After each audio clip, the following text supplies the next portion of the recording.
Hi everybody, it's Sunday evening, 4 o'clock, and this is the day we do a bit of catechesis, lighter on the, no strain on the brain as I call it, no strain on the brain teachings. But this one might be a bit of a strain, but pay attention. We're doing Why Do Catholics Today? Why do they believe in the four last things? So today is the second Sunday of Advent, and most of us are already in the spirit of Christmas. I hope you are preparing sweets, yes, singing carols also, and thinking about the happy and joyful things. So it might feel very odd that today I'm talking to you about the four last things: death, judgment, heaven and hell, also known as the four last things.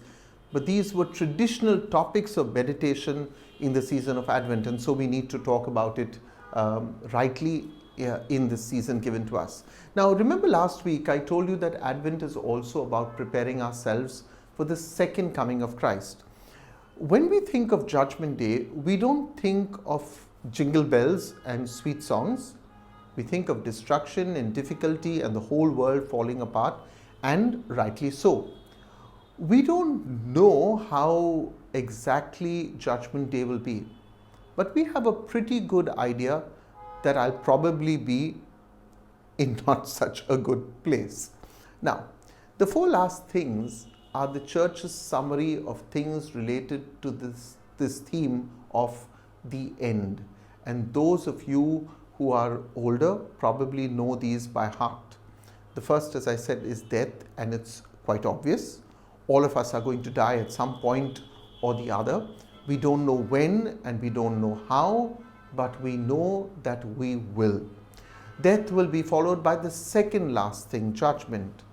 This is different from the judgment of the Judgment Day, which is a judgment of the whole world. After death, the person's soul comes before God and is judged according to the life he or she has lived, but more importantly, how much he or she has loved or not loved.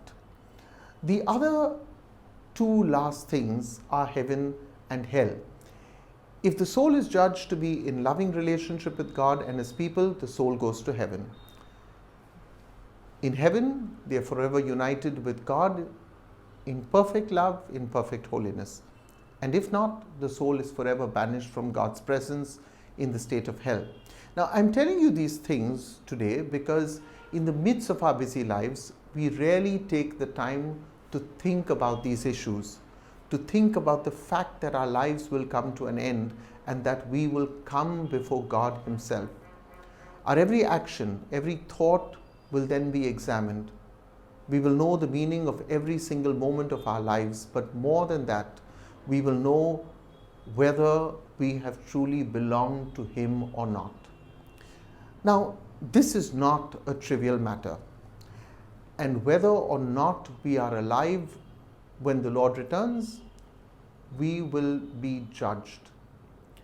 Take some time today to reflect on the state of your life, whether you are living worthily, loving the Lord your God with all your heart, mind, strength, and also loving your neighbor as yourself.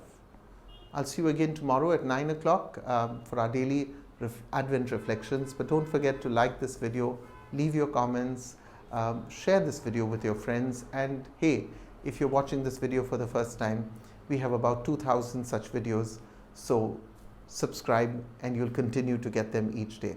I'll see you tomorrow, as I said, 9 o'clock in the morning. 9 o'clock is with me, Father Warner.